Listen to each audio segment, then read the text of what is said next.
All right. We are live outside of Occupy City Hall. This is the Rockford Reading. Excuse me. This is the Rockford Reading segment that we conduct out here.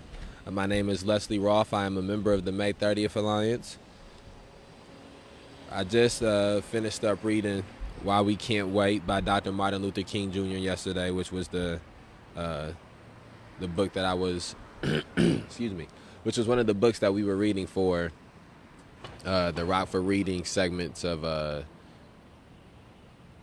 content that we put out as an organization.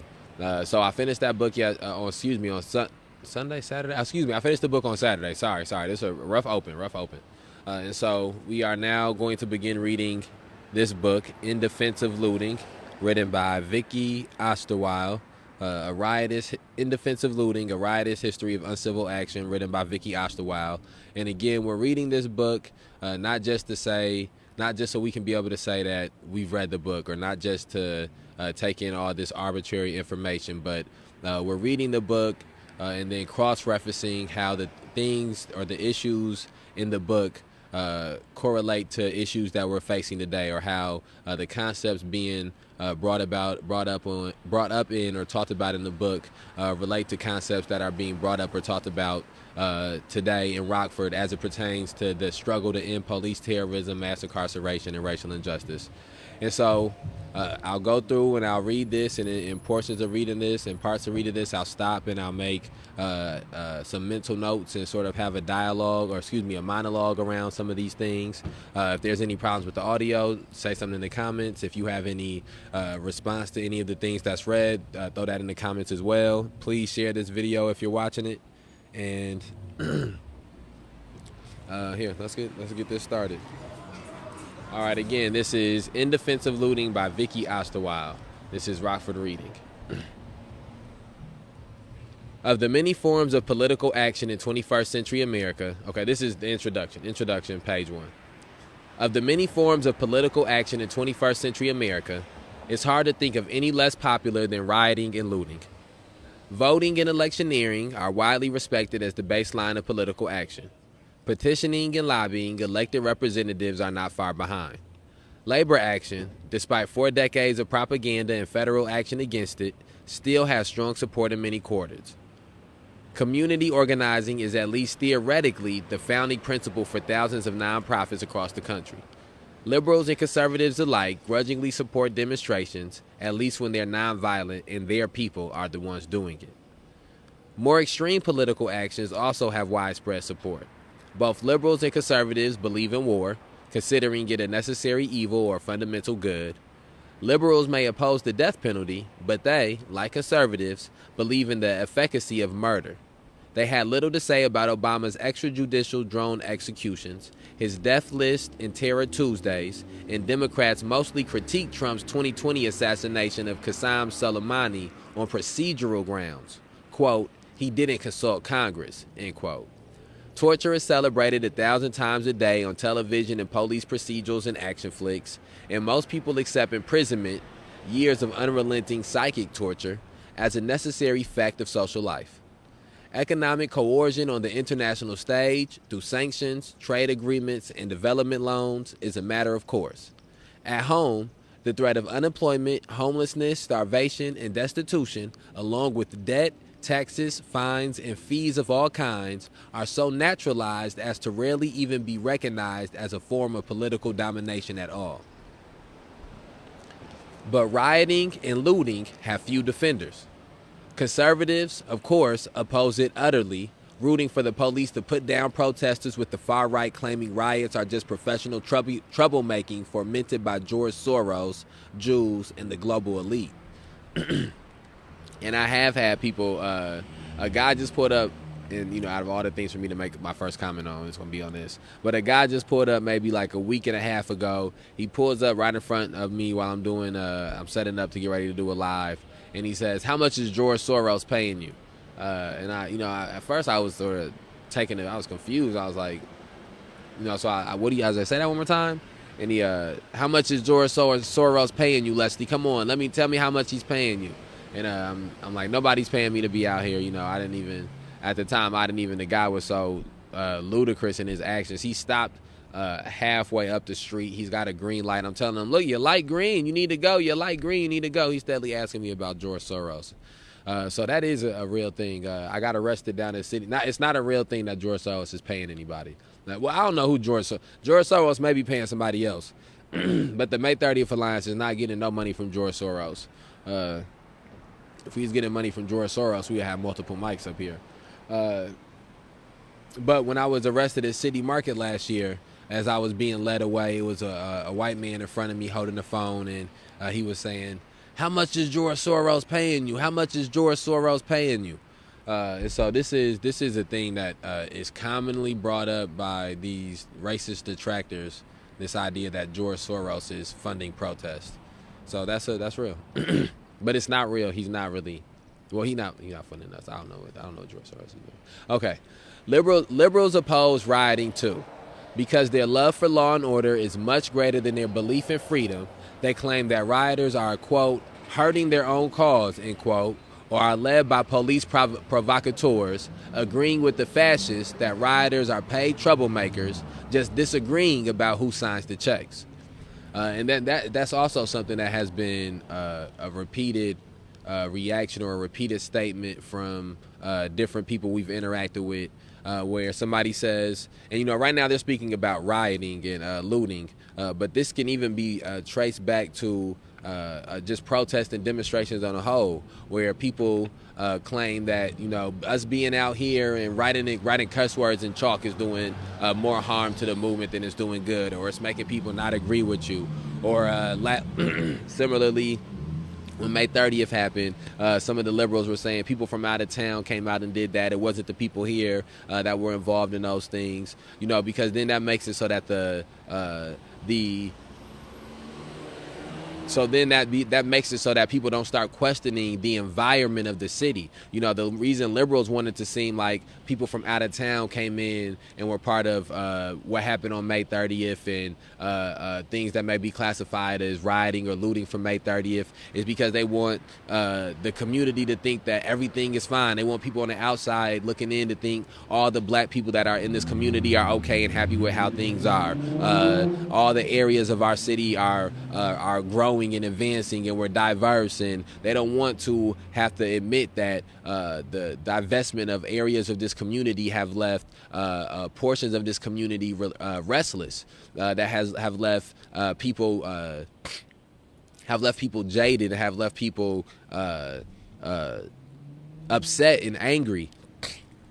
Excuse me, my fault. And instead of genuinely addressing the root causes, they dodge that by saying, what's up? They dodge that by saying, oh, well, people from out of town came in, or one of the things people would say a lot is, oh, it was the white. I hear this a lot. The white kids were the ones doing all the crazy stuff, or the white people was the ones doing all the crazy things. Which, in some extent, that is a true, a factual statement, but is disingenuous in the fact that makes it seem as if the black community is not upset about these issues. It makes it seem as if the black community is not enraged or angered about these issues, and I believe that that's a mistake to make. And so here, let's keep going through this, and let me speak about, and this is my first time reading this book also. How they speak about how Democrats and Republicans both are okay with war. I think that's something that's not pointed out enough is the similarities between these two parties. Even though they vie for votes, and in the midst of vying for votes, they may try to throw dirt on the other one, or one party may do things that are detrimental to the other party. When it comes to some of the like life, like the preservation of life, the importance of life, both of these parties disregard that. When it comes to freedom, both of these parties disregard that. They have different manners of disregarding it, but they still disregard it, And so I think that was another thing that was important that I pulled from these first few paragraphs. Let's see. In the face of rioting and looting, even sympathetic, self-identifying radicals sometimes balk. They claim that these more extreme actions are mainly the work of outside agitators, quote-unquote opportunists, or out-of-step middle-class radicals. They claim that those doing the looting are, quote, not part of the movement, end quote, that they are, quote, apolitical and ignorant, that their actions reflect, quote, false consciousness, end quote, or even that they are acting as consumers and therefore furthering capitalism. From within the movement, people tend to claim that what happened wasn't rioting, but an uprising or rebellion. No one wants to be associated with the idea of riot, and this is doubly true for looting. Even while a riot is going on, people in the streets often work to block looting. Many of them do so out of care for the struggle, worried about unfair media representation, and hoping to advance the politically and ethically advantageous position. I understand that instinct, but it was to critique and push against that thinking, crucially in love and solidarity with those who pursue it and with looters the world over, that I began this project. Other people, however, including local politicians, middle-class quote-unquote leaders, political groups, and reactionary organizations, block looting in order to gain power for themselves.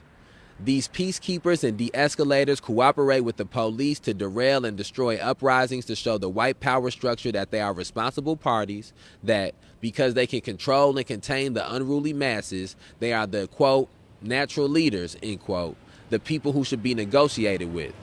This book is spit in their eyes. Damn. That's crazy. I just want to say, even though I think that that's a real strong analogy and metaphor, people you should not be working with the police, making deals with the police, and then trying to organize protests and organize demonstrations around these issues. And the same thing, nobody should be looking to be, because I do understand this is gonna be a very interesting book for me, because I am not opposed to the concept of a riot or the concept of looting.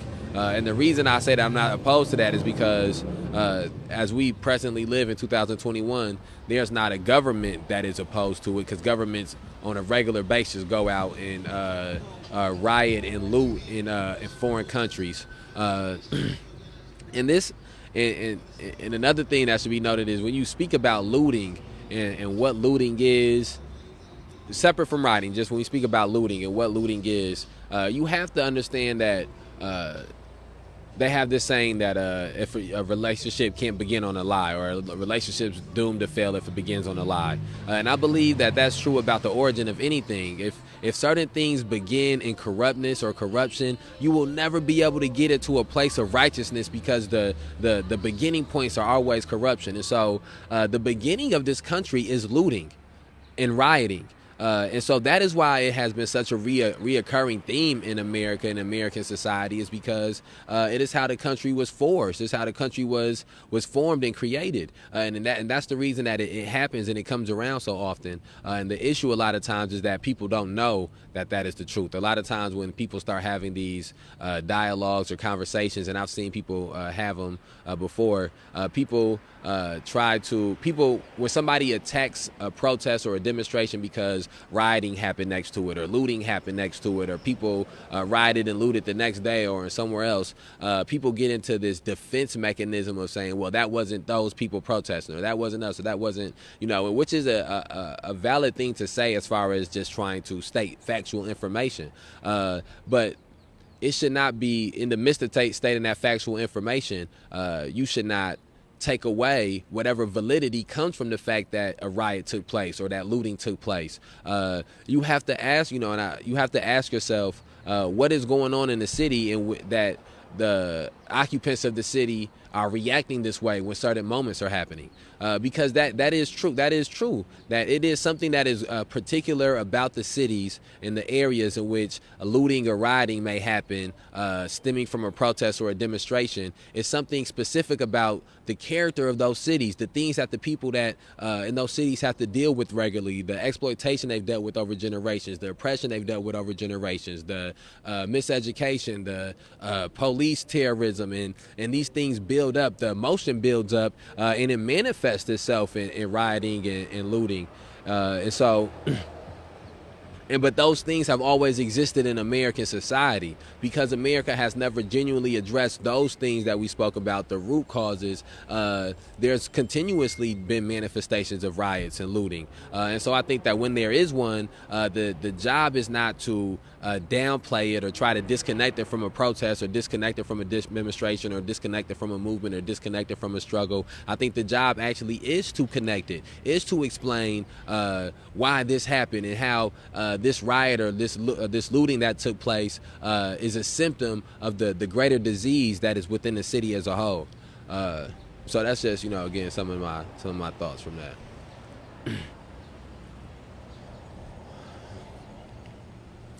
Looting is so unpopular, not because it's an error or bad for the movement, but because it is often the movement's most radical tactic. Looting attacks some of the core beliefs and structures of cis hetero patriarchy. Let me try this one more time. Looting attacks some of the core beliefs and structures of cis hetero patriarchal racial capitalist society, and so frightens and disturbs nearly everyone, even some of its participants. After all, we have all been raised and trained to hold, follow, and reproduce those beliefs every day. Looting rejects the legitimacy of ownership, rights, and property, the moral injunction to work for a living, and the, quote, justice, end quote, of law and order. Looting reveals all these for what they are, not natural facts, but social constructs benefiting a few at the expense of the many, upheld by ideology, economy, and state violence. That looting is one of the most racially loaded, morally abhorred, and depoliticized concepts in modern society should come as no surprise. From its very first usages, the word has served to reinforce the white supremacist juncture of property and race. The word loot is taken up from the Hindi word loot, similar to, quote, plunder or, quote, booty, which first appears in Anglophone context in 1788 in a handbook on Indian vocabulary for English colonial officers. Indian vocabulary is in quotation marks.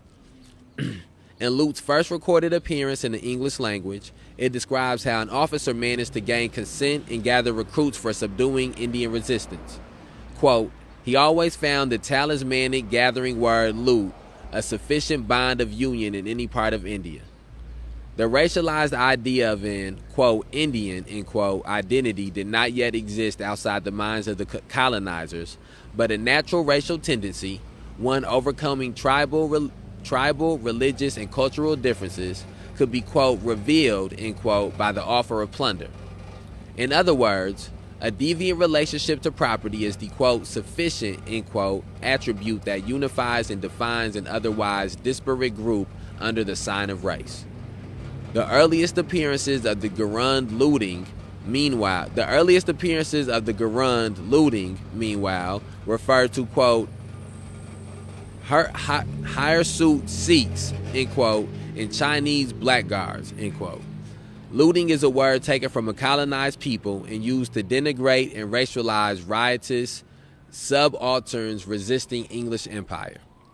It would, from the very beginning, refer to a non-white and lawless relationship to property. The looting that I am defending in this book is not that act that can be described by the synonym plunder.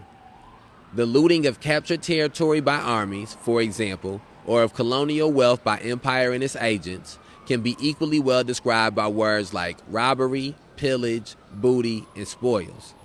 But the looting described, defended, and historicized here, that of a crowd of people publicly, openly, and directly taking things in the midst of riot and social unrest, has no easy synonym. I personally like the phrases, quote, proletarian shopping, end quote, and shopping for free, end quote, or quote unquote shopping for free, quite a lot, and use the Marxist, quote, expropriation, end quote, too. But all those phrases drain the idea of looting of its racializing character. Although it is understandable why people would want, in defending their movements, to find a less charged word, it is precisely the fact that looting exists as the nexus of race, at the nexus of, let me try that. I'm butchering some of these sentences. My fault.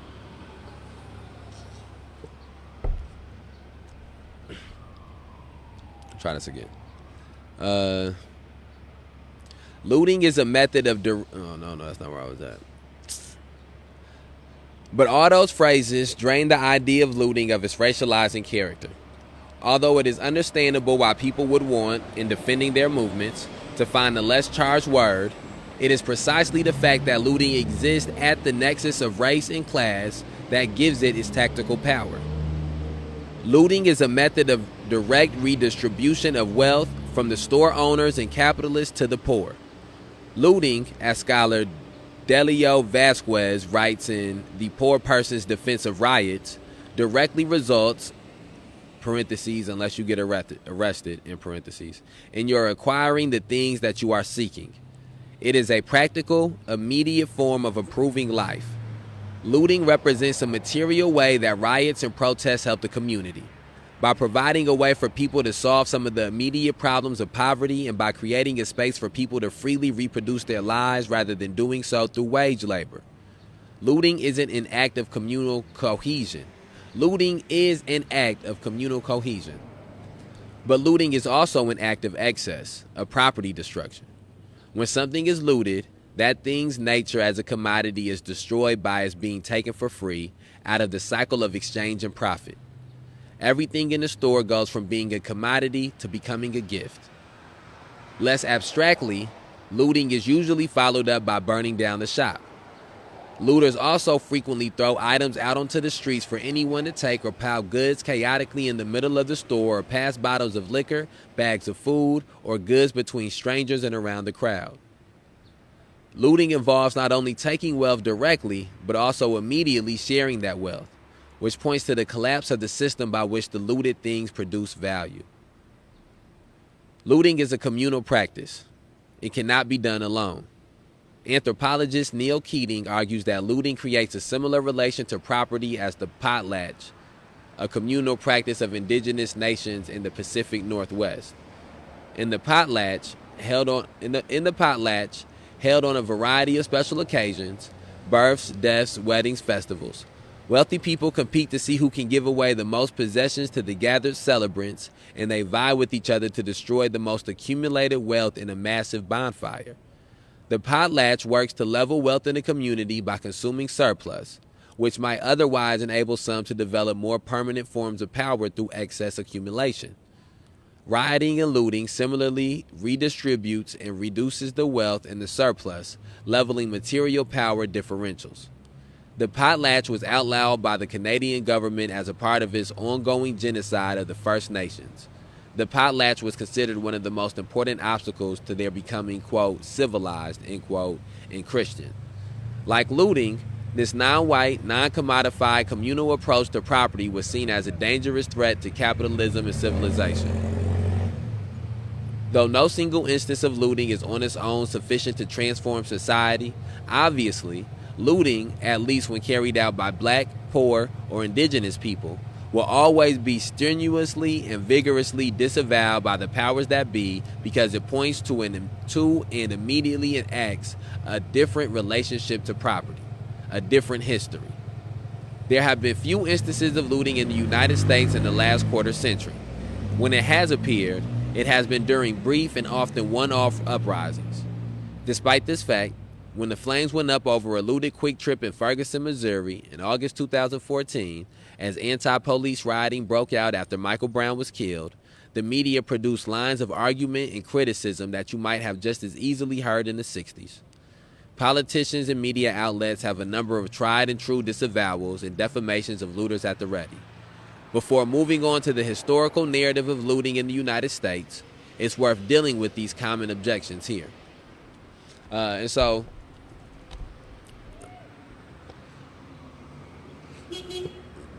What up? And so, I think that after reading that portion right there, I think one of the main things, hey, what's up?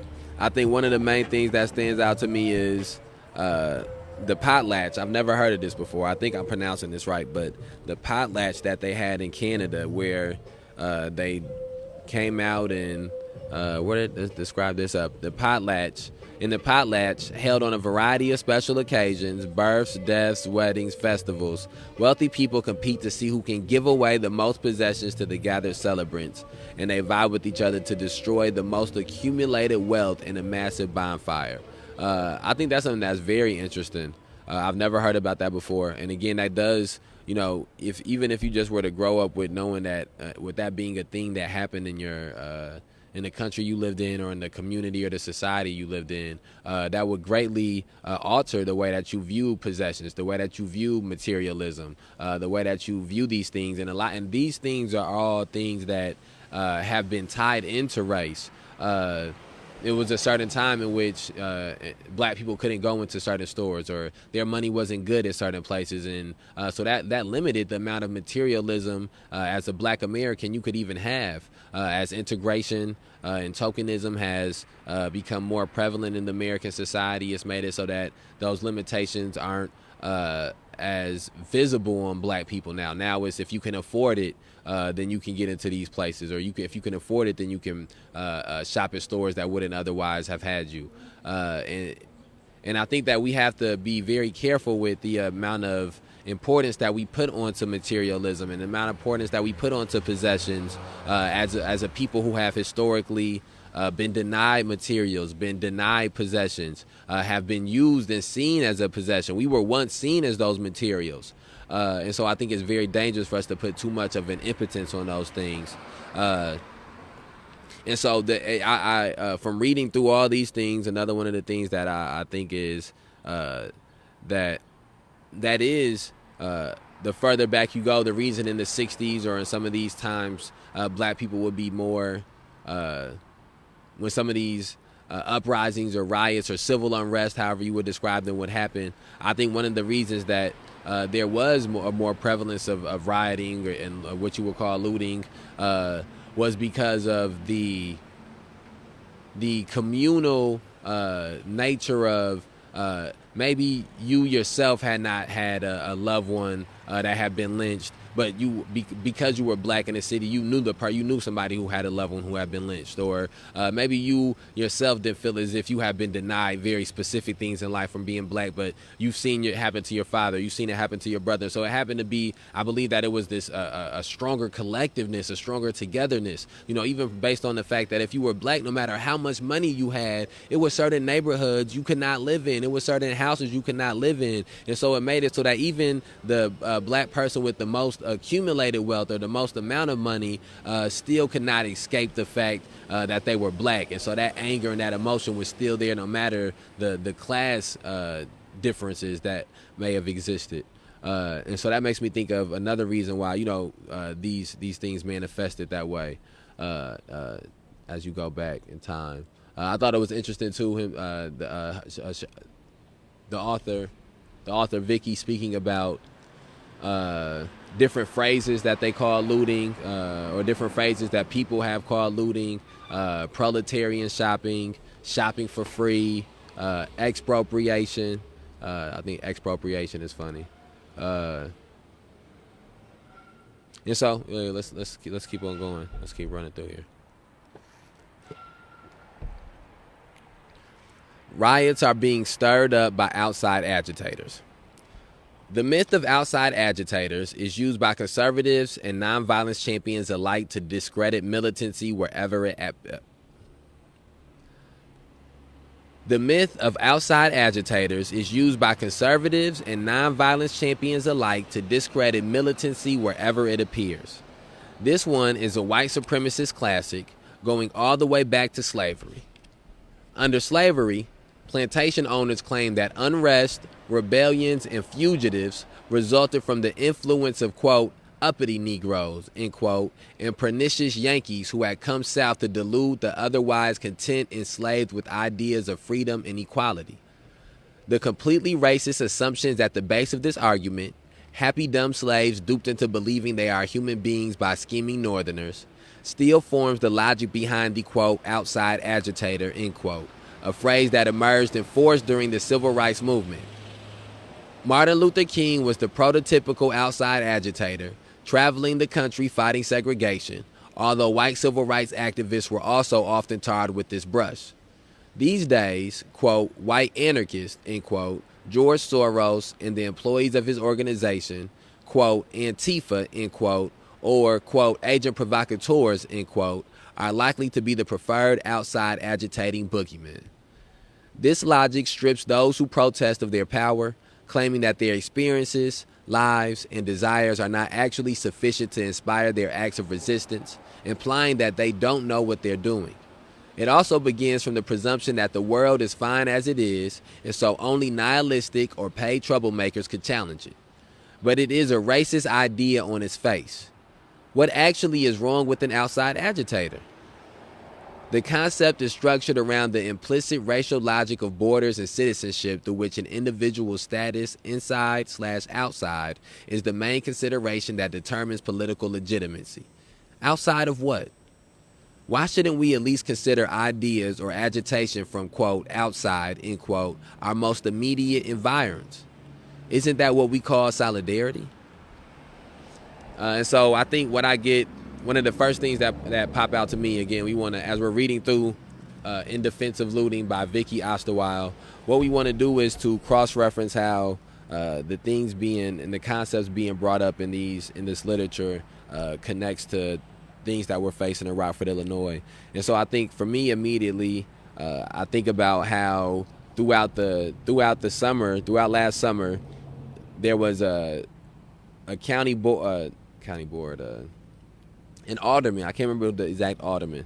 There was an alderman who claimed that Antifa were taking over the protests that were going on in Rockford, Illinois last summer, which was untrue. May 30th Alliance and RYA, Rockford Youth Abolitionists, were the only two organizations doing any type of that were organizing the protest. But even in saying that it's untrue, it's another one of those things where it's like just acknowledging or just answering the question or just saying that it wasn't Antifa is almost giving more credence to the statement than it deserves, because Antifa just means anti-fascist. Anybody who is against fascism is Antifa, or believes in Antifa, or it's not this specific group that's being governed and controlled by specific people. But so when Vicky points out that that's an argument that's used, that's something that we've seen happen here in Rockford, Illinois.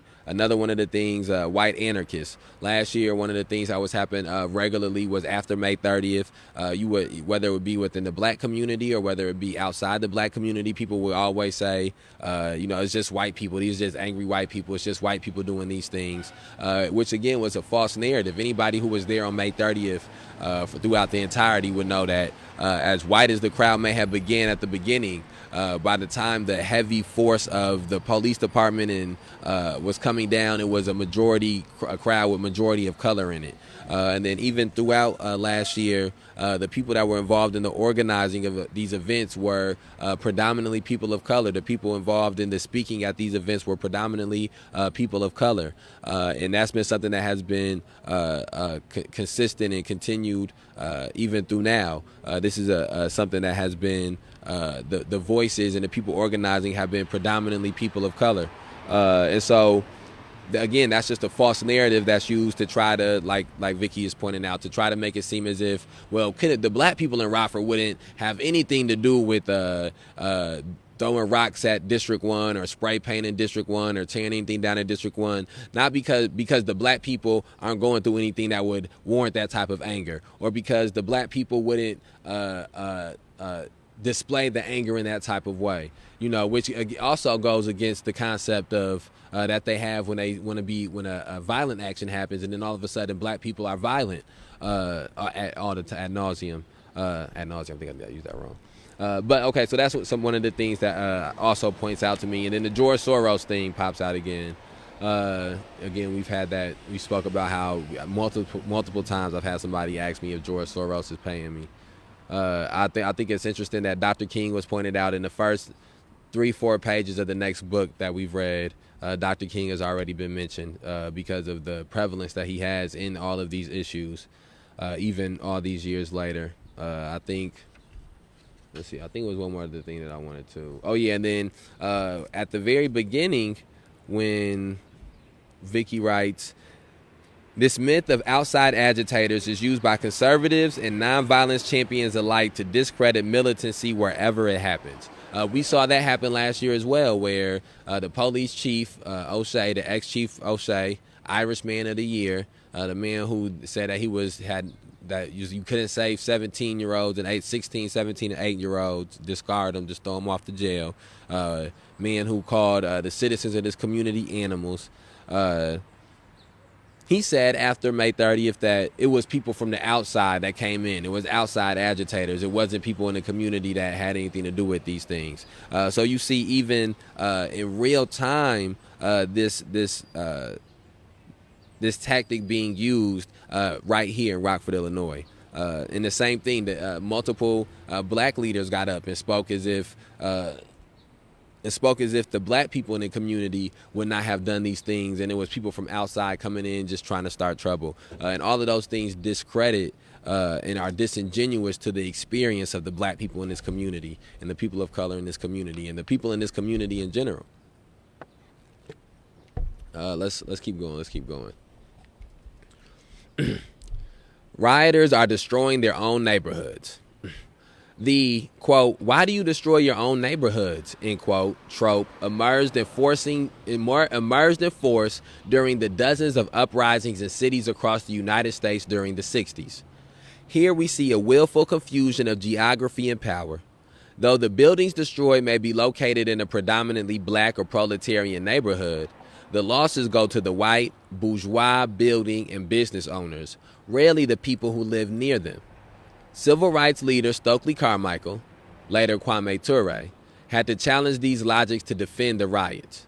Quote, in these cities, we do not control our resources.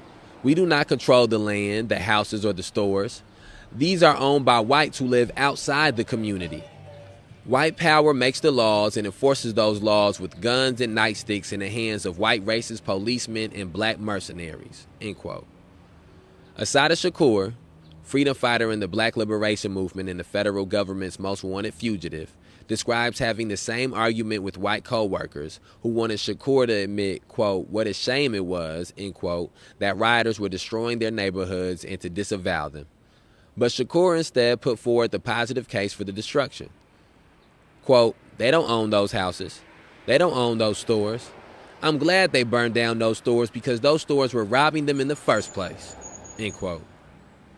With the post-60s emergence of a black business class and, later, a black president, and with the legal dismantling of Jim Crow, the logic that rioters are destroying their own neighborhoods has only grown stronger. Because a higher, though still small, percentage of owners, business people, and politicians are likely to be black, it becomes even easier to imagine looting and rioting as somehow striking internally within the black community. As Tyler Reinhardt wrote in the wake of the Ferguson uprising, quote, I'm not sure how people will make this argument imagine owning a neighborhood work. Quote, I'm not sure how people who make this argument imagine owning a neighborhood works, but I'll try to break it down. We don't own neighborhoods. Black businesses exist, it's true, but the emancipation of impoverished communities is not measured in corner store revenue. It's not measured in minimum wage jobs. As a Ferguson rioter put it in a viral Instagram video, quote, people want to say we destroying our own neighborhoods. We don't own nothing out here, end quote. This could be said of most majority black neighborhoods in America, which have much higher concentrations of chain stores and fast food restaurants than non-black neighborhoods. How could the average Ferguson resident really say it's, quote, our quick trip? Indeed, although you may hang out in it, I felt something on me. How could the average Ferguson resident really say it's, quote, our quick trip, end quote? Indeed, although you might hang out in it, how can a chain convenience store or corporate restaurant earnestly be part of anyone's neighborhood? The same white liberals who inveigh against corporations for destroying local communities are aghast when rioters take their critique to its actual material conclusion. That's a very good point. Okay, so I think one of the things I want to point out, because I do want to make sure I don't just get too caught up in reading, and not trying to transfer some of the stuff in my head out. One of the things I want to point out is Malcolm X. Whenever I read things like this, I think about how Malcolm X said one time that he was speaking about rioting and looting, and he was saying that the black people aren't tearing down things. John Adams, you're supposed to be blocked. John Adams, I don't know how you even be still on the page. I'm waiting for you to leave another comment on something so I can block you again and ban you again. I just want you to know that. I got you blocked on my personal page, but you still active on this page. The second you leave a comment, John Adams, I'm going to ban you again. So you hush it. So let me go back. But Malcolm X spoke about how in the 60s he talked about how these weren't people, when people were rioting and looting, they weren't rioting and looting stores that they owned. They didn't own those stores. Their names weren't they were just renting those stores. Even if it was a black store, a black business, they were renting that storefront property for that black business. He spoke about too how a lot of the times it may be people of color who had stores in the community, but they weren't black people. And then those same people of color did not live in the community where they had those stores at. So you would come and you would shop and spend money with these people who aren't black, who have stores in black communities, and then they take that money and they leave, and they don't put any type of investment back into the black people in that community. And so all of these things to me have always, for this past year, have all been things that I iterate to people, and sometimes even reiterate to people when we get into the argument of this concept of people destroying their own neighborhoods, or people destroying their own city. And again, black people, the closest you will ever get to neighborhoods that will be considered black neighborhoods are the ones that got destroyed purposely years ago. What's up? Are the ones that got I'm doing this live. Are the ones that got destroyed purposely years ago. So if you're not speaking about those type of cities, if you're just speaking about the area in Rockford, or you're speaking about the area in Chicago in which there's a disproportionate amount of black people, that's not a black city. That's not a black community. That's just where black people live at in that city. That's where the black community lives at in that city. And I lost my train of thought there a little bit. We outside as always. Distraction outside. Okay. Let's keep it pushing. Where we at? Okay.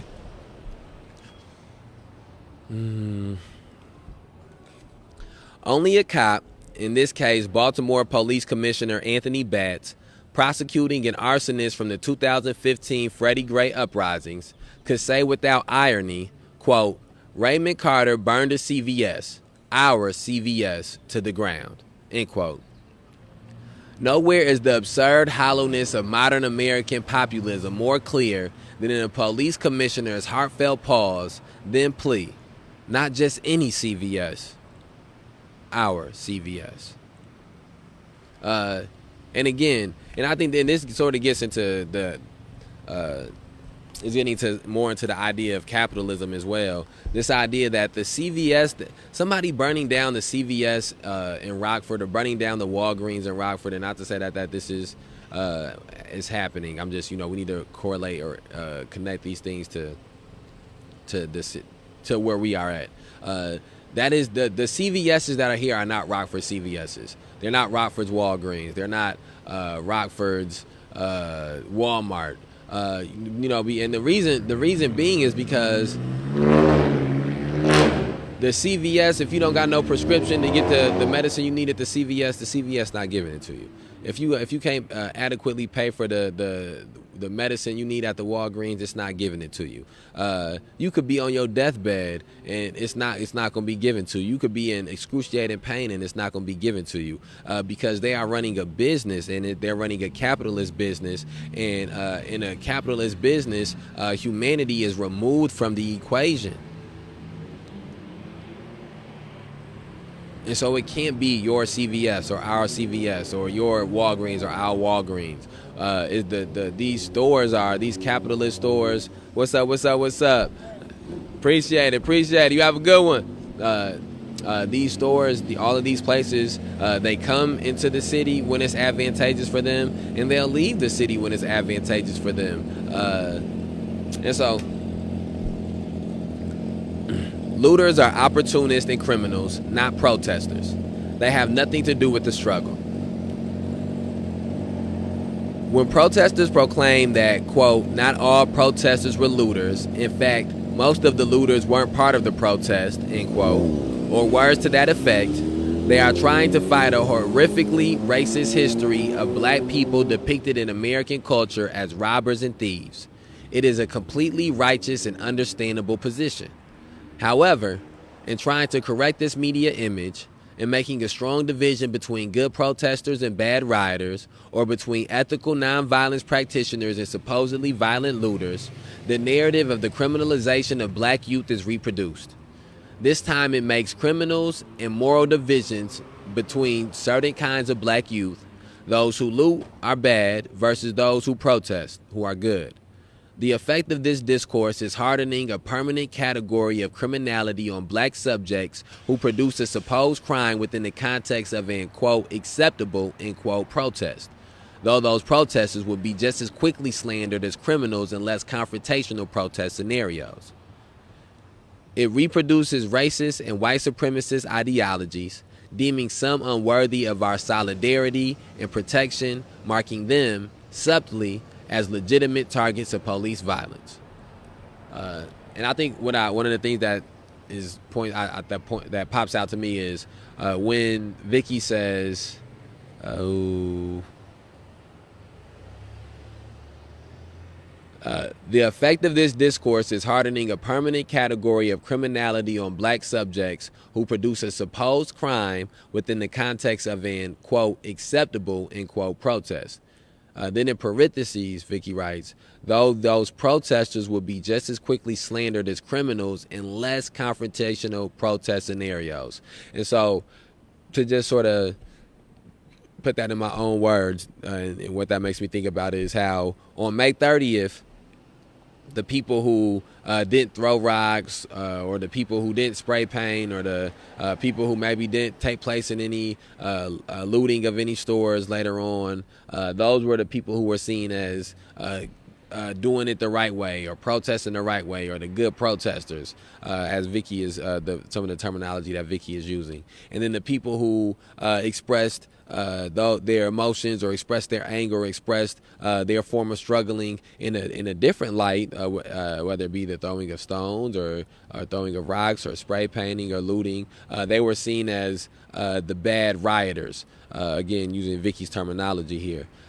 However, once the extremeness of rocks being thrown was removed, whether that's extreme to me or you or not, I'm just going off of how the city of Rockford and the police department handled it, and how sort of the societal conversation. Once the rocks being removed were gone, that action people deemed extreme was gone. Once spray paint was gone, and that action that people deemed extreme was removed. Once there was no stores being looted, that action that people may have deemed as extreme was removed.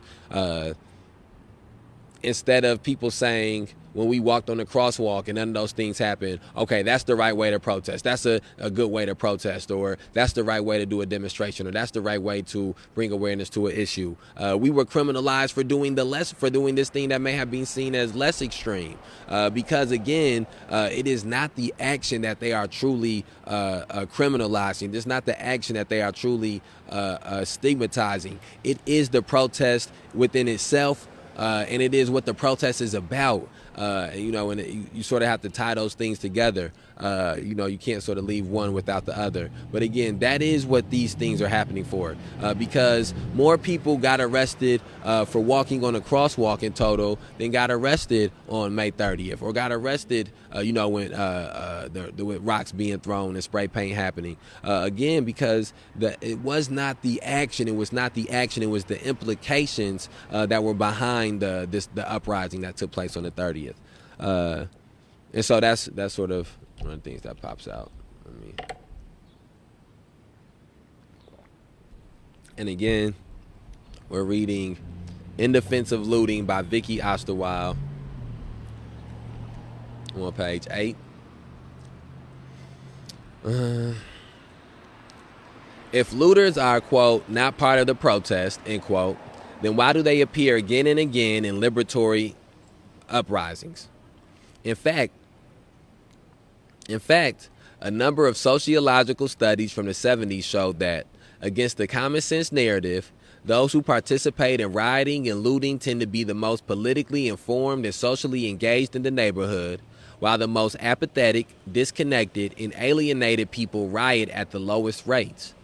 This suggests that looters and rioters understand the stakes and meanings of the struggle, have been active within it, and see looting as a sensible escalation of possibilities.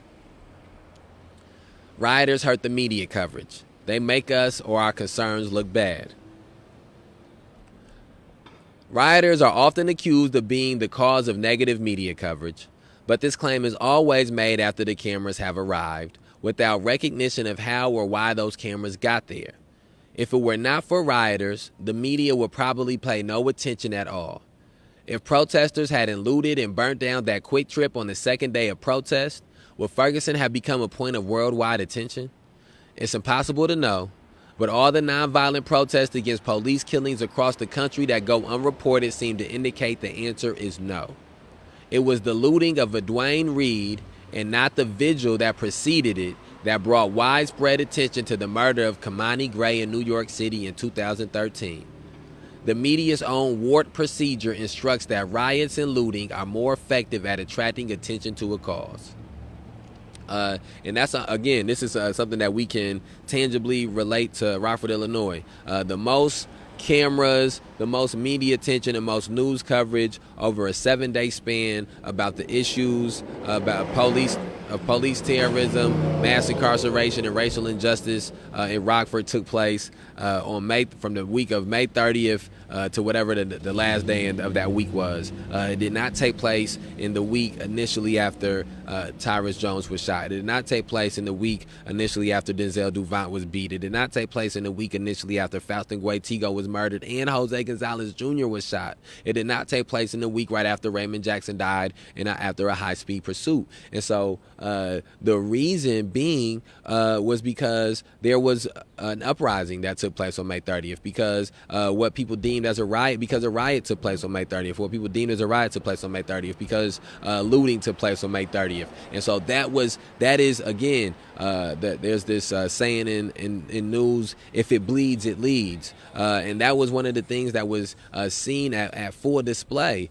Even the amount of residual media coverage that other protests and demonstrations had, those things came because of the fact that I'm sure 17 and 13 and 23 and these R-Star and different news organizations or publications felt that there was a good likelihood or good percentage possibility chance that what happened on May 30th would manifest itself again, which sort of did at the Back the Blue protest, and it sort of did in some type of manner in some of the city markets. And so that is something that is important. You know, I told people that, in Minneapolis, Dante Wright was murdered on the same day that Jose Gonzalez Jr. was shot in Rockford and the day after Faustin Guaitigo was killed. And no national coverage was on, very small amount of national coverage was on the murder of Faustin Guaitigo and almost none on the shooting of Jose Gonzalez Jr.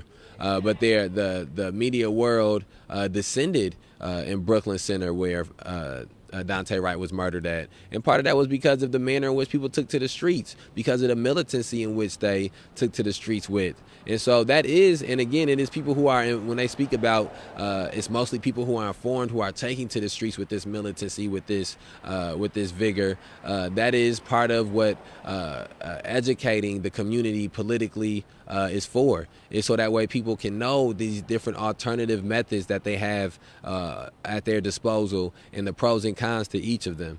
And so here, let's continue.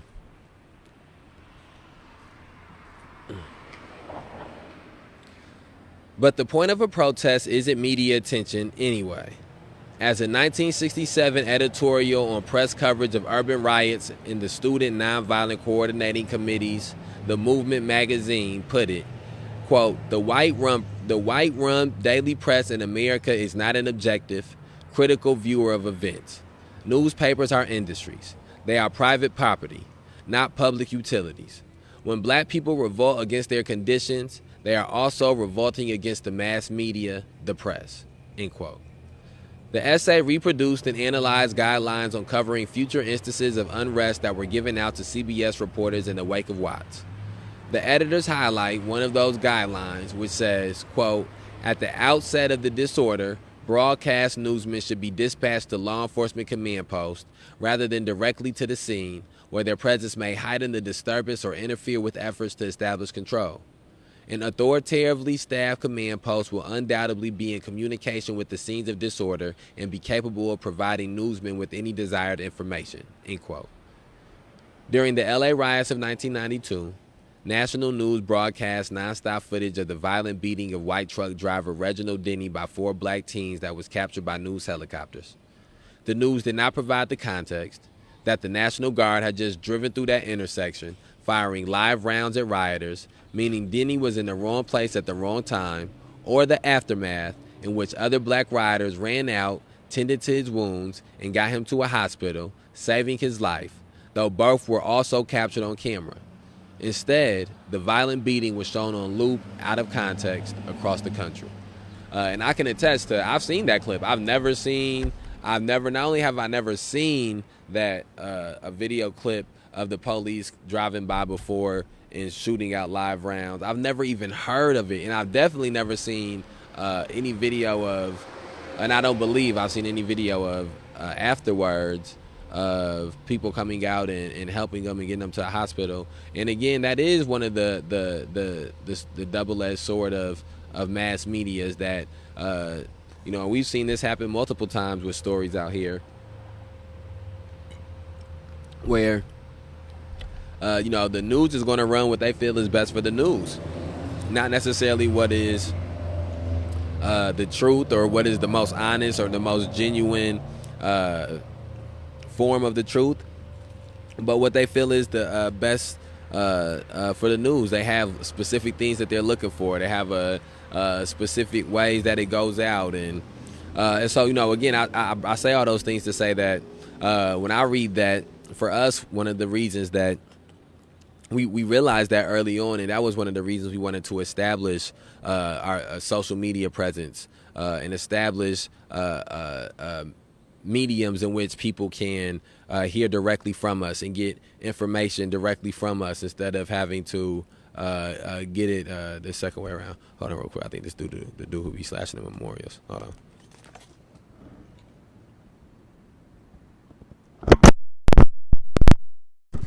Yeah. Dang, that's crazy. I seen that happen to somebody else. I didn't think I was gonna let it happen to me. Yeah, I think that's him right here. Hello, how you doing?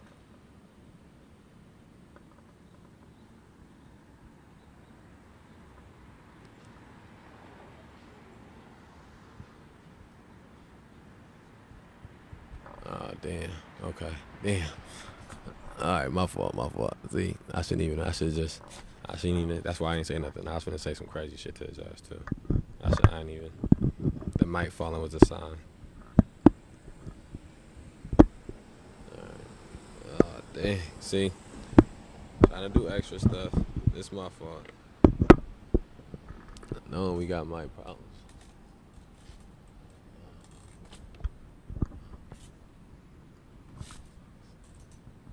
Man, somebody been cutting the memorials. We trying to figure out who it is. All right, man. Let me get back to reading. My fault.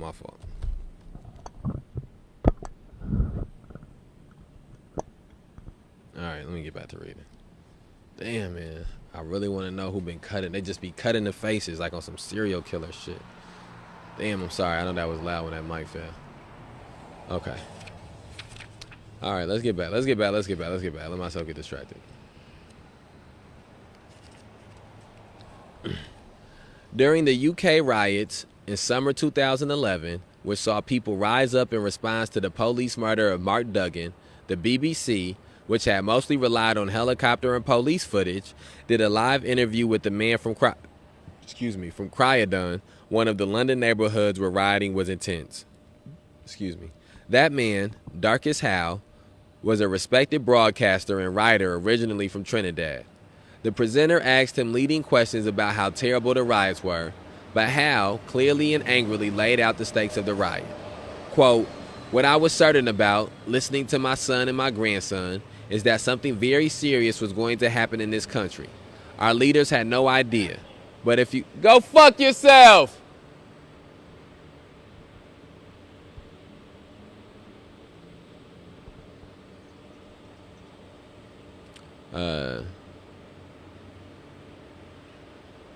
Where was I at? Quote, "What I was certain about, listening to my son and my grandson, is that something very serious was going to happen in this country. Our leaders had no idea. But if you listen to young blacks and young whites in this country, you would know what is happening to them is wrong." The presenter then interrupted him, insulted him, and accused him of being a rioter himself. The BBC was forced to issue an apology, but it also scrubbed the footage from its websites and future broadcasts, preferring not to allow this accidental moment of racial clarity to continue. No matter how peaceful and, quote, well-behaved, end quote, a protest is, the dominant media will always push the police talking points and the white supremacist agenda. Although it can sometimes be leveraged strategically, the mass media is the enemy of liberation, and when we shape our actions to conform to its opinions or perspectives, we will always lose. If we riot, they will slander us. If we behave politely, peacefully, legally, they will simply return to ignoring us. Rioting, looting, and property destruction justify police repression. People are told not to escalate, that nonviolence will prevent police from being excessively violent towards activists. But this reflects a shoddy analysis of state violence in the face of the very thing these uprisings are about. Black people being killed for walking in the middle of the street, selling CDs or cigarettes, driving with a broken taillight, wearing a hoodie, etc., etc., etc. How is it that we can go to the streets to protest that violence, still believing that our behavior dictates police response rather than recognizing that the police will brutalize whoever they want, whenever they want to, unless we can stop them? And that's something that I see that you back, John Adams. John Adams, go fuck yourself.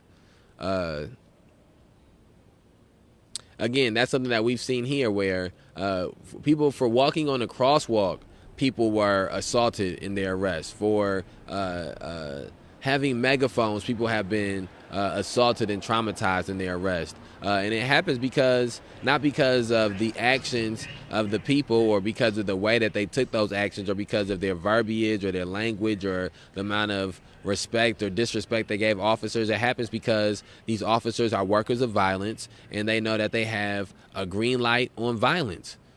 Just like Steph Curry got a green light to shoot whenever he touched the ball, these officers have a green light to do whatever to whoever whenever they want to.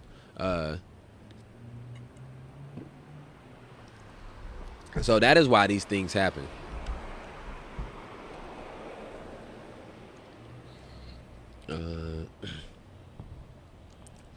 Looters are just being consumers. They are acting on false consciousness.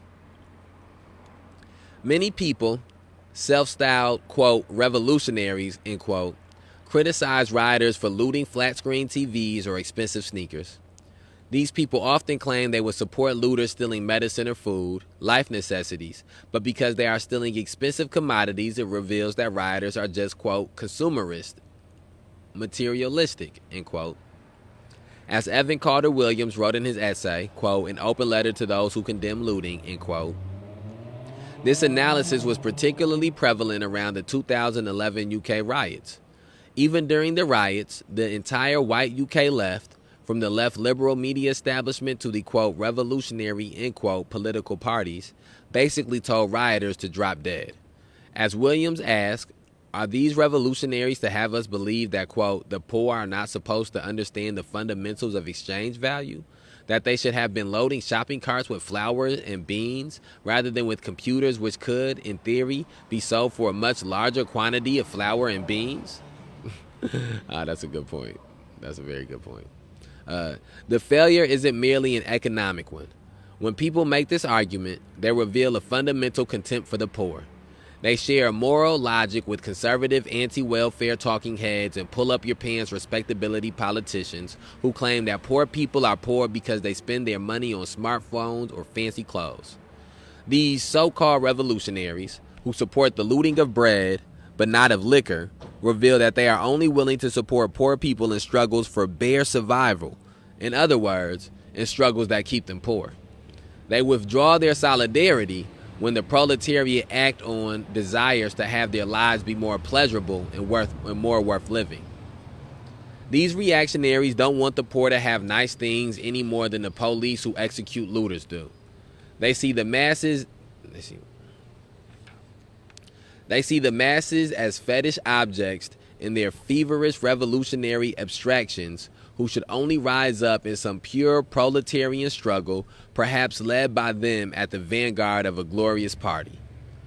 All of these different slanders contain a connecting thread, that looting and rioting are not really about the issues, usually but not always police violence, that initiated them. That was in quote. Riots are instead minimized as criminal disorder, sudden outbursts of, quote, tension, end quote, or somehow objective markers of the state of race relations or poverty. At the basis of this criticism is the idea that poor black or working class folks don't know what they're doing, that when they riot and loot, they're acting outside of reason, outside of, quote, real, end quote, struggle. Unlike strikers or nonviolent protesters, the people who rise up in rage and destruction are exiled from recognition as a real revolutionary subject, as people. Philosopher Sylvia Wynter critiqued this notion harshly when analyzing the LA riots. This category of the new poor, unlike the working class job holders, cannot be seen within the economic logic of our present organization of knowledge as contributors to the process of production. This new poor, seduced too, like all of us, by the clamor of advertisements which urge them to consume, so that frustrated in their consumption goals, they turn on one another, mutilate and kill each other, or, quote, damage themselves with alcohol and drugs, end quote, convinced of their own worthlessness, or in brief episodes of eruption, quote, fire the ghettos, riot, looting, whatever they can lay their hands on, end quote, means that today's intellectuals, whilst they feel and express their pity, refrain from proposing to marry their thought with this particular variety of human suffering. Instead, Wynter goes on, the rising of these masses has created the possibility of thinking through a new revolutionary ethics. Quote, the eruption in South Central Los Angeles has again opened a horizon from which to spearhead the speech of a new frontier of knowledge able to move us toward a new, correlated human species and ecosystemic ethic. It is Wynter's admonition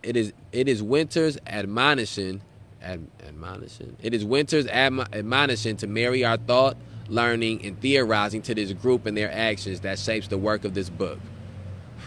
Any meaningful forms of struggle derive from the oppressed communities that need that struggle most, not from the minds, forms, or theories of the most successful activists or revolutionaries. As much as any of us can, rioters and looters know exactly what they're doing. This book, the thinking and study I've done here, and the essay it expands on, would have been impossible without the uprising in Ferguson. The rebels of Ferguson have taught me more than I can ever hope to teach, and this book is meant as an act of gratitude to them for that teaching.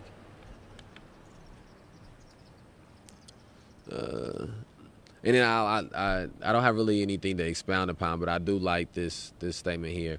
Any meaningful forms of struggle derive from the oppressed communities that need that struggle most, not from the minds, forms, or theories of the most successful activists or revolutionaries.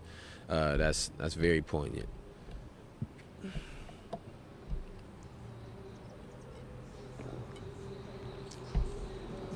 Let's see. If riots are seen as inchoate, senseless outpourings of... Oh, all right. Battery getting low here. You gonna keep on rocking out. Like I said, I've never read this before. I want to at least get through the introduction. We got a few more pages. I don't know if we will. We gonna try though. All right, let's see. Again, we are reading In Defense of Looting by Vicky Osterwile. If riots are seen as inchoate, senseless outpourings of anger and resentment, it is also a commonplace that famous historical riots, quote, give birth, end quote, to movements. The Stonewall riots gave birth to the gay liberation movement. The storming of Bastille gave birth to the French Revolution.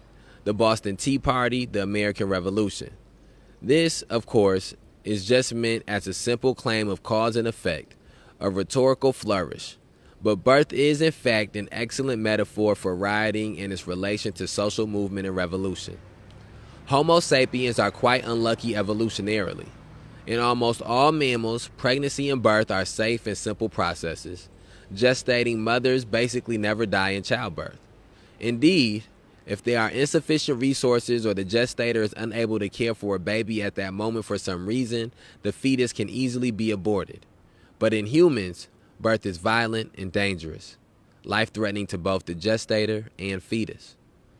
With that understanding in mind, we can begin to analyze riots as births. Riots are violent, extreme, and femme as fuck. They rip, tear, burn, and destroy to give birth to a new world. They can emerge from rising tensions and lead to nothing, a miscarriage, or be the height and end point of a given movement. In most instances, however, they transform and build a nascent movement into a In most instances, however, they transform and build a nascent moment into a movement, rioting, as the black trans women of Stonewall showed us, in a form of queer birth. As a mode of struggle, riots are marked by many characteristics traditionally defined as feminine, not driven by rational argumentation or, quote, proper, end quote, political dialogue. They are instead driven by desire, affect, rage, and pain. They are disordered, emotional, and chaotic. Importantly, too, riots struggle within the sphere of social reproduction. Looting makes day-to-day life easier by changing the price of goods to zero, relieves pressure by spreading wealth within the community, and reinforces bonds of solidarity and kinship through mutual struggle and action. It is important to remember that, for the most part, riots are experienced as celebrations, as joyous and cathartic releases of emotion. Police and politicians who enter riot zones often cite this atmosphere as the thing that terrifies them the most. But riots are also driven by anger and loss. They emerge as an alternative form of care and remembrance for those the state's patriarchal violence has destroyed, rising up in mourning for lost children and in outrage at the domination of daily life. They can be ugly, bloody, and frightening.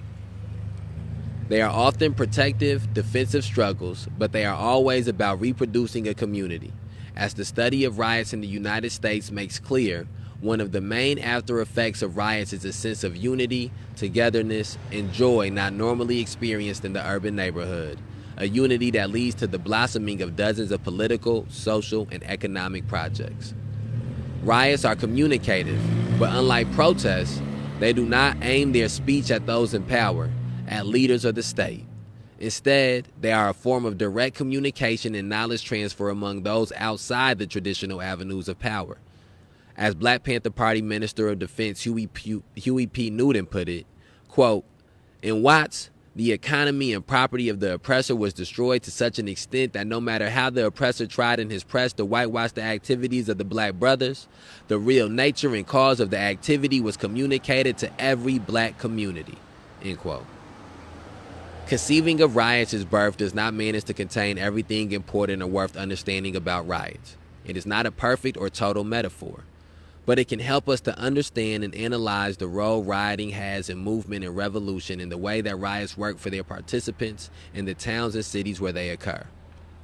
Rather than seeing riots as either totally apolitical, chaotic, or besides the point, instead of seeing them as one-off rebellions, uprisings, or insurrections that have little interaction with everyday forms of social transformation, we can instead see them as crucial moments in the course of revolution and as fundamentally transformative experience for everyone involved.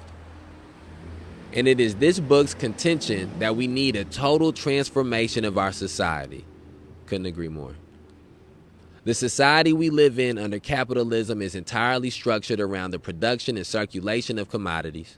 It is a cruel system built for the creation and reification of things, not for the flourishing of people. Commodities are not just any things, but a special kind. Goods and services that can be given a price and sold for more than it costs to make them so that they produce more value, in excess, profits. Under capitalism, those profits go to the owner of the, quote, means of production, end quote. But the owner doesn't and can't make commodities on his own. He must have people, workers, run his factory, farm his land, or excavate his mine. Rather than sharing the profits among the people who created them, however, the owner keeps as much as he can, instead paying workers a wage, almost always the lowest he can get away with, in exchange for the workers' time and effort. In other words, he exploits them. The profits he gains from their work he uses to live lavishly and to invest in more commodity production, increasing the amount of profits he can grab. The workers get the privilege of not starving to death. And again, that makes me think of something that Kwame Ture, formerly known as Stokely Carmichael, who's been brought up twice in here. One of the things that he said is that capitalism demands exploitation in some form or another. You cannot have a capitalist society without having a society that is exploiting the people within the society. And so I think a lot of times people say things like capitalism or a capitalist society, and a lot of these things are spoken of so arbitrarily without taking the time to maybe dive into more of the implications of them. And so that's all. So I think that's I'm happy that I'm happy that Vicky is I'm not sure their pronouns. I'm happy that Vicky is diving into that. Let's continue.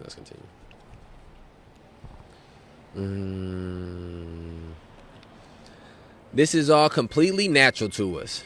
In our daily lives, we don't often question that a store or factory owner should be allowed to steal the profits we create when we work, or that we should have to spend money to have things people like us created. We don't question that we should have to work for a boss and pay a landlord to keep our stomachs full and a roof over our heads. We accept that the police and the state, through laws, courts, and violent armed action, guarantee that the owners of stores, companies, and apartment buildings can take our money and time on their terms, and that the boss can fire us and the police can evict us, arrest us, or even kill us if we try to live otherwise. But this society, built around the, quote, natural, end quote, laws of commodities and profits, is both historically novel and relatively young. It is also structurally, unambiguously colonial and white supremacist. For 300 years, as capitalism and commodity society developed in this hemisphere, the great wealth of the European empires was built on slave-produced commodities. The silver mine from Peru and Mexico, the sugar and tobacco raised in the Caribbean, the cotton grown in the American South. African people were enslaved to produce commodities on land stolen through the genocide of the indigenous people of the Americas. The two great forms of property of the New World were land and slaves, both racialized. Historian of settler colonialism Patrick Wolf argues that as the concepts of the commodity and private property were established, the primal ideal commodity was the enslaved African. She existed exclusively for the further production of commodities and profits, and the purest property was stolen indigenous land. It could be exploited, profited from, and expanded without concern for its historical and social role.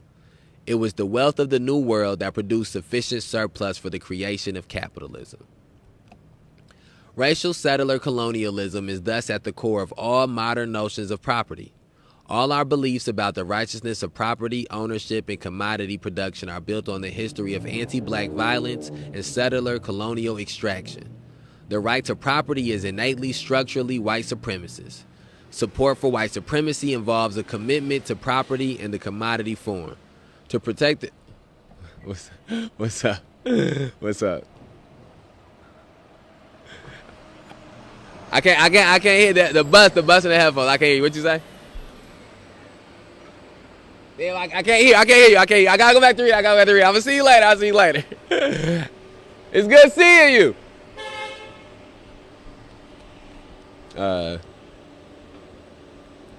Where we at? Where we at? Where we at? Where we at?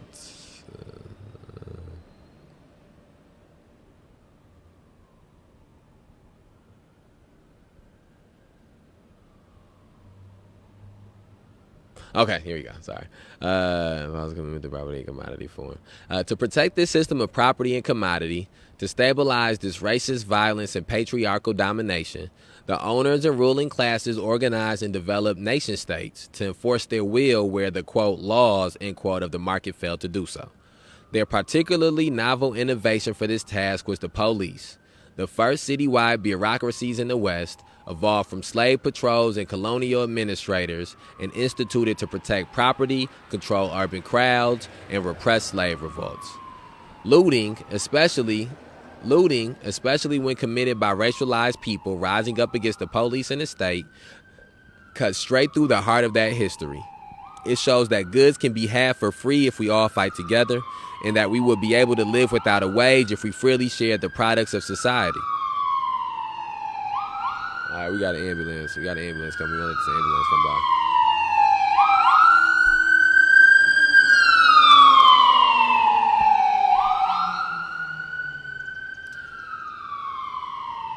It publicly and communally disregards the store owner's property rights. It publicly and communally disregards the store owner's property rights and demonstrates that those rights are only upheld by the violence of the police. That is why looting, which is, after all, akin to mass shoplifting, is treated as a crime deserving of the death penalty. During riots, police shoot looters on sight. The police exist to prevent black people and poor people from threatening rich white people's property rights. Abolishing property is a direct attack on their power. And then I think that one of the things that it was something that popped out to me here. Okay, yeah. When it speaks about the protection of property and when it speaks about some of these institutions being racialized, or the creation of these institutions being racialized, when you think that the creation of police, one of the things that police originally were to do was to capture slaves and bring them back. To prevent slave revolts and slave uprisings from happening. You understand the racial implications of the creation of police. When you think that all of the land that was being protected, that police were being paid to protect, was land that had been stolen from the indigenous people, that this property, their homes that have been built, or churches, whatever it was that was built on land that they had stolen from indigenous people. And so the origins of these institutions were not only racialized, but also corrupt in nature, because they were created to protect the white men in this country from chickens coming home to roost. They didn't want slave revolts to happen, so they needed to have police forces to prevent those things and to catch the slaves that they had from to coming back. They didn't want their property. They didn't want the indigenous people that they were slaughtering to rise up and come and try to take back their property. So they needed police to keep that, to have a force to keep that from happening. So I just think that both of those things are, and all of this stuff can be expounded upon deeper. I don't want to spend the entirety of the live expounding upon them. I do want to try to read as much as possible, and we almost got this introduction done, and we'll be on chapter 1. So we're gonna get this introduction finished up.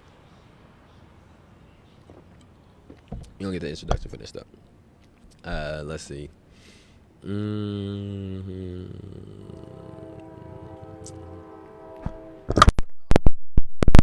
Oh my God. That done happened twice. Oh my goodness. Our mic broke. Just so we know. Definitely not getting no George Soros money. Our mic broke. Got a broke mic. I probably could hold this and read, but all right, let's continue. Let's continue. This is okay.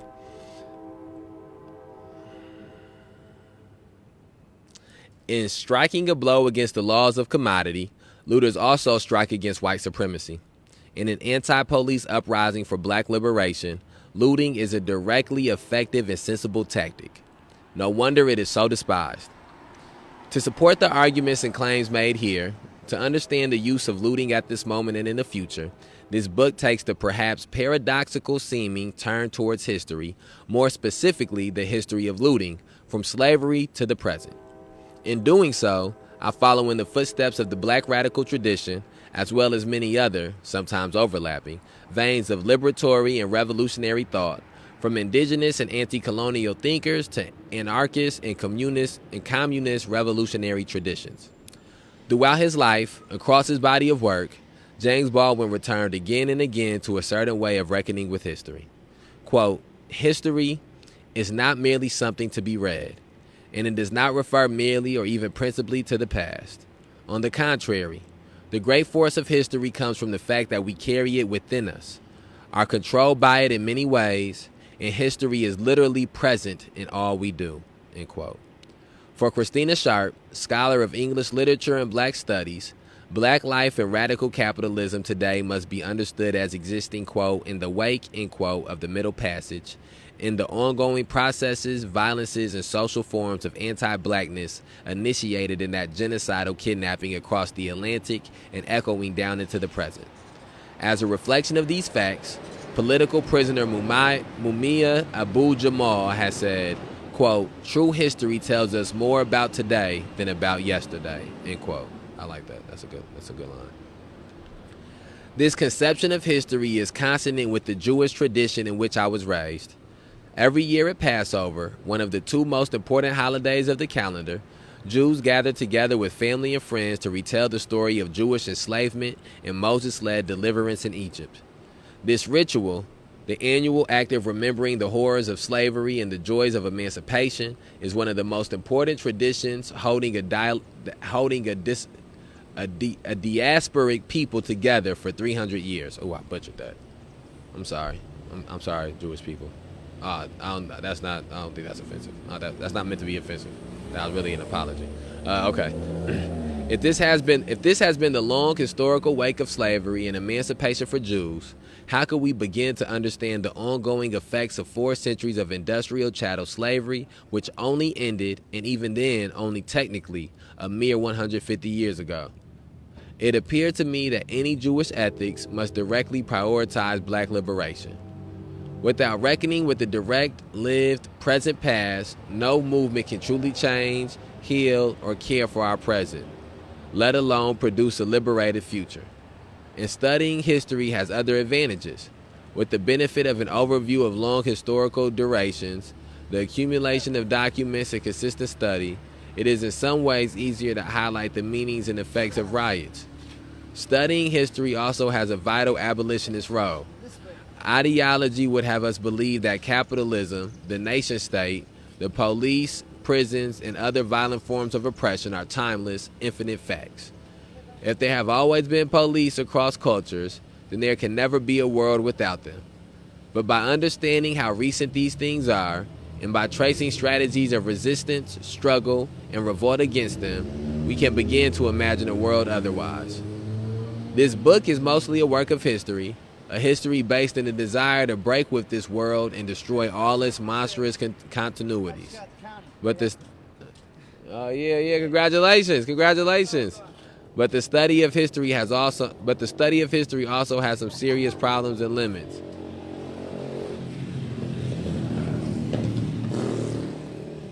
Oh shit. It's starting to get dark. It's starting to get crazy out here. Chris out. They done freed Chris.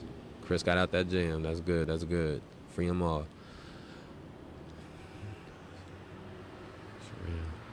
Okay.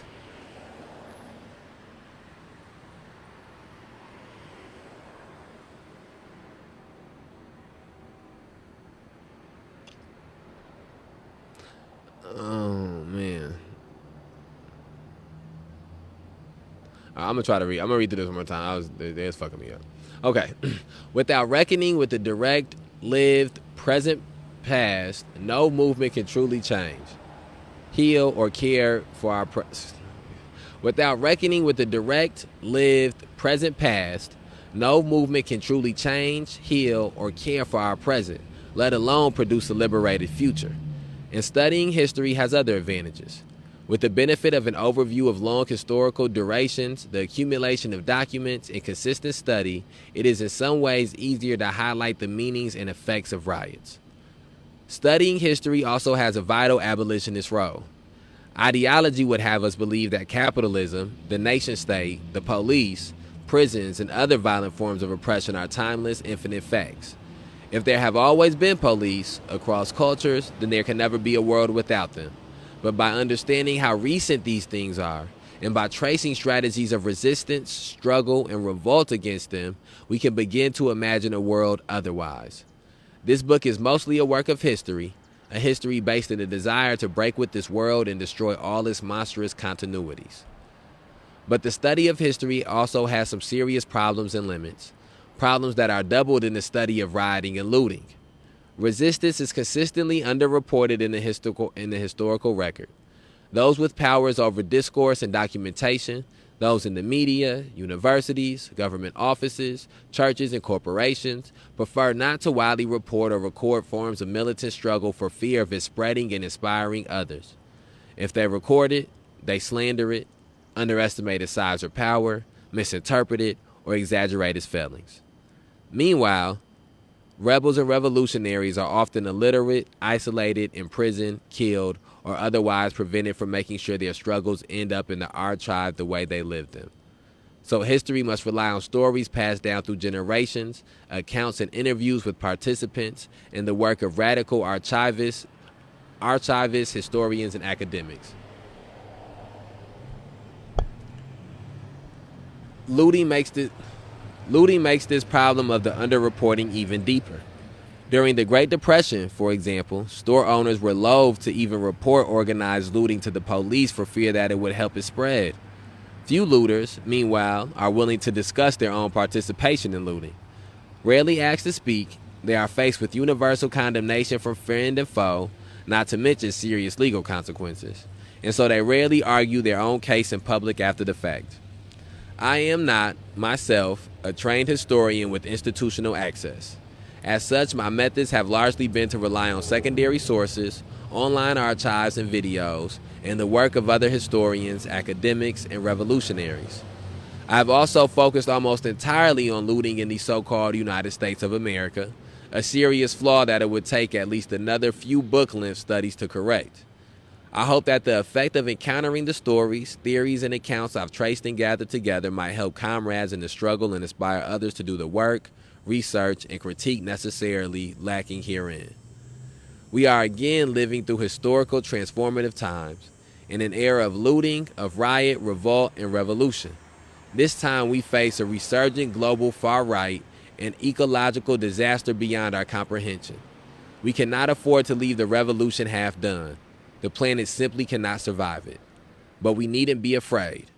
The future is ours to take. We just need to loot it.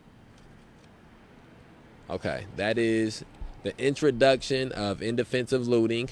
We are on page 21, and 21 is chapter 1, The Racial Roots of Property, which I think probably going to have a little bit of slavery talk in there.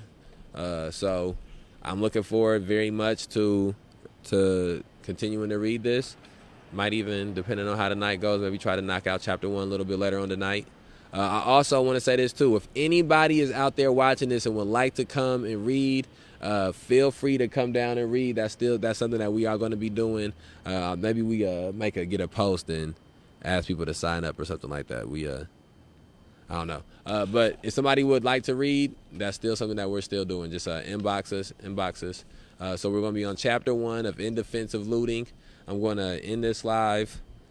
I'm going to try to end these Rockford readings the same way I end the live from Occupied City Halls, and say that, and by saying, rest in power to Demetrius Bennett, rest in power to Logan Bell, rest in power to Kerry Blake, rest in power to Geno Washington, rest in power to Mark Barmore, rest in power to Jovan Fresco, rest in power to Philip Johnson, rest in power to Jasper Banks, rest in power to Suzette Babler. What's up, brother? Rest in power to Faustin Guaitigo. Rest in power to Lil Mike Sago. Rest in power to Mikey Guzman. Rest in power to Joseph McCormick. Rest in power to Eddie Patterson. We outside. Share this video.